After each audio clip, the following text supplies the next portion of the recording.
It was a cold November night in 1966 in the quiet town of Point Pleasant, West Virginia. The kind of town where people left their doors unlocked, neighbors shared coffee on front porches, and the loudest sound most nights was the hum of crickets. But everything changed on the evening of November 15th.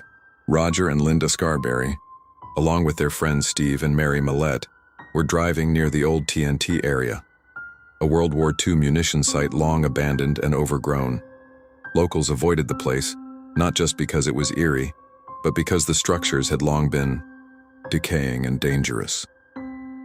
That night, the darkness seemed heavier than usual, the trees more silent. Then they saw it.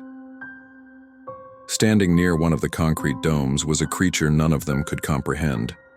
It was tall, at least 7 feet, and hunched with large folded wings like a giant bird. But it wasn't the size that terrified them most. It was the eyes. 2 glowing red orbs burning in the night, staring straight into the car. The creature opened its wings and took flight, following their car as they sped down Route 62. Linda screamed. Roger hit the gas, pushing the car past 100 miles per hour, but the creature kept up effortlessly, gliding above them, just out of reach. Eventually, it vanished into the trees, and the 4 sped to the nearest police station. They weren't the only ones. That same week, other sightings poured in. A group of gravediggers saw a winged figure hovering above them. A local man's dog went missing after chasing something into the woods. A teenager swore he saw a figure watching him from outside his bedroom window. Fear spread like wildfire. The newspaper, the Point Pleasant Register, ran a story titled, "Couples See Man-Sized Bird, Creature, Something." In a town where gossip was usually about fishing or football, now everyone was talking about the Mothman. Children were afraid to walk home alone. Parents checked their locks twice at night. Hunters stopped going near the woods, and even police patrols were doubled near the TNT area. People weren't just scared of what they saw. They were scared of what it meant. As the Mothman sightings escalated, so did the strange and unexplainable occurrences across Point Pleasant. It wasn't just a creature in the night anymore. It was beginning to invade people's minds. Several townsfolk reported waking from terrifying dreams soaked in sweat, trembling and breathless. In one recurring nightmare, a woman named Connie Carpenter said she saw the Ohio River run red with blood and heard the screams of people drowning beneath a collapsing bridge. She didn't understand what it meant yet. Others claimed to receive phone calls from static-filled lines where no voice spoke, but a heavy breathing lingered on the other end. Electronics malfunctioned, radios played strange transmissions, lights flickered. But perhaps most unsettling was the appearance of the watchers. They came in suits, black suits with no clear identity, no agency logos, no badges. Witnesses described them as pale, emotionless, and oddly mechanical in behavior. They showed up at homes, asking cryptic questions about the Mothman, sometimes warning witnesses not to talk about what they saw. One man, a journalist, said he was told, "You didn't see a thing, forget this, for your own good." By now, paranoia gripped the town. It wasn't just fear of what was out there, but fear of who might be watching from within. It was December 15th, 1967, 13 months after the first sighting. Downtown Point Pleasant was alive with Christmas shoppers. Silver Bridge, a massive suspension bridge built in 1928, stretched across the Ohio River connecting West Virginia to Ohio. On that fateful evening, traffic was heavier than usual. Cars were packed bumper to bumper on the bridge as people hurried home. And then, it happened. A loud crack echoed through the air. Eyewitnesses described the sound as like a gunshot, then twisting metal screaming. In mere moments, the entire structure gave way.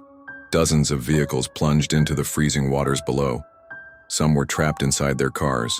Some tried to swim but were pulled under by the current. In total, 46 people died. In the days that followed, no one mentioned Christmas, but many whispered, he was there. Some said they saw the Mothman perched on top of the bridge only hours before it fell.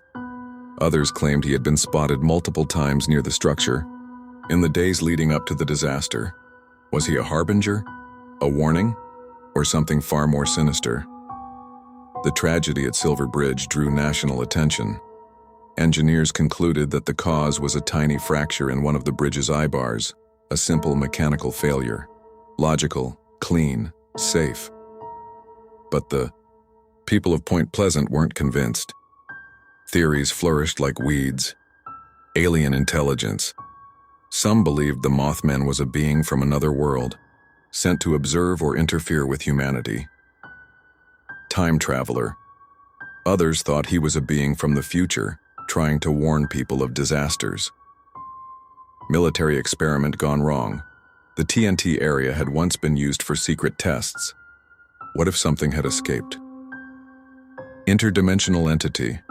The idea that the Mothman came from another reality, slipping through cracks in the fabric of time and space, grew popular among fringe scientists and authors. John A. Keel, an investigative journalist and ufologist, arrived in Point Pleasant during the height of the chaos. He interviewed witnesses, studied sightings, and compiled the events in his chilling book, The Mothman Prophecies. He too had received strange calls, warnings, and saw patterns connecting disasters around the globe to similar winged figures. But, despite the evidence, nothing was ever proven. The Mothman simply disappeared. Years passed, the wounds healed, but the scars remained. Today, Point Pleasant embraces its eerie legacy. There's a Mothman museum, a Mothman statue with piercing red eyes, and even an annual Mothman festival that draws thousands from around the world. Souvenirs are sold, lectures are held, and locals retell stories like old legends passed down through generations. Yet not everyone laughs. Some still remember the fear in the streets, the silence after the screams, the shadow in the sky that never cast a shape. There have been whispers that the Mothman reappeared elsewhere, before nuclear disasters, before large-scale tragedies.